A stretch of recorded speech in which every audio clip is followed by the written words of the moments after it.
Mission 60 और mission परिवर्तन के तहत दरभंगा डीएमसीएच की व्यवस्था को सुधारने के लिए पूरी तरह जो अधीक्षक हैं, उपाधीक्षक हैं, दो उपाधीक्षक हैं, और ये पूरी तरह कार्य किया जा रहा है ताकि मरीजों के हित में ये काम हो सके।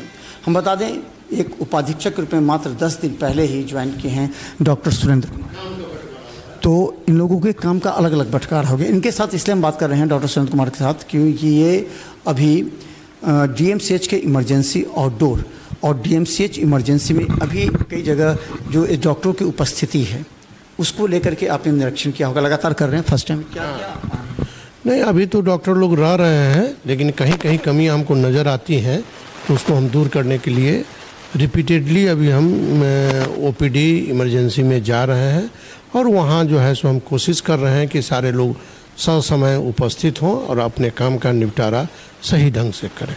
आउटडोर में औसतन मरीज की संख्या बढ़ी है, तो उसके लिए क्या लगता है कि किस तरह व्यवस्था की? नहीं, वहाँ तो व्यवस्था हम लोग चुस्त दुरुस्त और कर रहे हैं। बीच बीच में कभी कभी वो चोरी की घटना होती है तो हम उस पर गार्ड को भी, जो इंचार्ज हैं, सुपरवाइज़र हैं, उनको हम विशेष निगरानी करने के लिए उनको आदेशित किए हैं कि वहाँ इस तरह की कोई घटना फिर से न हो, इसके लिए आप जो है सो सचेत रहें। और वहाँ ओपीडी का जो भीड़ है उसको देखते हुए वहाँ गार्ड की संख्या भी आप बढ़ावें।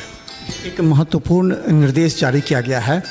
उस निर्देश में पहले क्या होता था, रात में कई नर्सिंग होम के मरीज या बाहर के मरीज को अचानक भेज दिया करते थे उसको, और अचानक जब वहाँ इमरजेंसी में आते थे तो मरीज़ की मौत हो जाती थी और बदनामी डीएमसीएच की होती थी अपने ऊपर से, अपने सर पर। तो निर्देश एक जारी किया आप लोगों ने, वो कौन सा निर्देश है?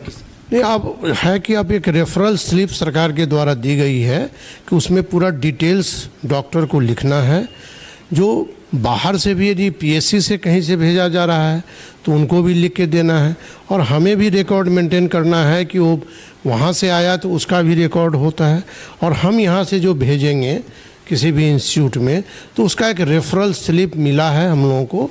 उसी रेफरल स्लिप में डॉक्टर को पूरा जानकारी के साथ पेशेंट के क्या ट्रीटमेंट हुआ, क्या इन्वेस्टिगेशन हुआ, क्यों भेजा जा रहा है, हाँ क्यों भेजा जा रहा है, उसका इन्वेस्टिगेशन सारा डिटेल्स जानकारी उसी रेफरल स्लिप में भेजना है। क्या लगता है इस निर्देश के बाद हर बात पर जो रेफ़र कर देते थे इमरजेंसी से उस पर विराम लगेगी, क्योंकि सारा व्यवस्था है यहाँ फिर भी?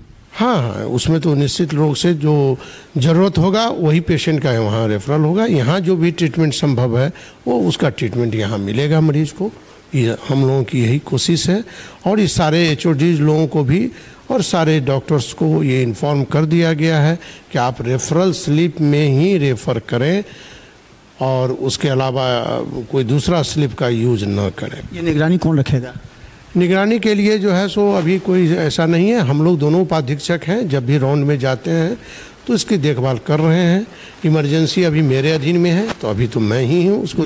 काउंटर से जो काउंटर है इमरजेंसी का वहाँ लिखेगा, वहाँ से आपके पास आएगा, या फिर ये कहाँ रेफरल स्लिप होगी? नहीं, वही HOD जो भी डॉक्टर ऑन ड्यूटी हैं, चाहे वो मेडिसिन के हों, सर्जरी के हों, ऑर्थो के हों, IENT के हों, उन्हीं को ये बनाना है। रेफरल स्लिप बना के वो पूरा डिटेल्स इन्फॉर्मेशन दे के तब हमारे यहाँ भी भेजेंगे वो, और उसकी तब हम लोग देख करके ही जो जाने लायक मरीज होगा, रेफ़र के लायक होगा, वही रेफ़र होंगे, और नहीं तो और मरीज का ट्रीटमेंट यही जो संभव है यही होगा। एक अंतिम सवाल, GNM की छात्राओं का विरोध प्रदर्शन हुआ था लगातार 3-4 दिन से, क्या उन लोगों के लिए क्या निर्देश आया है, क्योंकि जर्जर भवन थे, कभी कोई घटना घट सकती है? उसके बारे में अभी हमको कोई जानकारी नहीं है, वो मैडम बताएंगे। तो हम बता दें तमाम मरीजों के लिए खासकर एक बहुत बड़ी बात है, इमरजेंसी में कोई एक अधिकारी लगातार निरीक्षण करे। पहले जो डॉक्टर हरिशंकर मिश्रा थे उन्होंने अपने डिप्टी सुप्रिंटेंडेंट को लगा दिया था, लेकिन अगर निगरानी सतत होगी तो निश्चित तौर पर मरीजों के हित में काम होगा। इसके अलावा सबसे बड़ी बात है कि पहले किसी भी दरभंगा के नर्सिंग होम में मरीज को 20 दिन 25 दिन रख करके इलाज किया जाता था। जब हालत ख़राब हो जाती थी तो उसे DMCH इमरजेंसी भेज दिया जाता था, और उस स्थिति में मरीज की मौत होती थी, बदनामी DMCH की होगी। लेकिन अब रेफरल स्लिप भरने से ये चीज़ निश्चित तौर पर तय होगी कि मरीज कौन से हॉस्पिटल से आया है, उसका इलाज कैसे हुआ है, और उस इलाज के में अगर कुछ होता है तो DMCH अपने बचाव के लिए कर सकते हैं। लेकिन यहाँ से भी अगर मरीज रेफर्ड होते हैं तो जो डॉक्टर होंगे उनको लिखना पड़ेगा कि किस परिस्थिति में मरीज को यहाँ से रेफर किया जा रहा है। देखते रहिए बिहार मित्र न्यूज़, यूट्यूब में भी सब्सक्राइब कीजिए। धन्यवाद।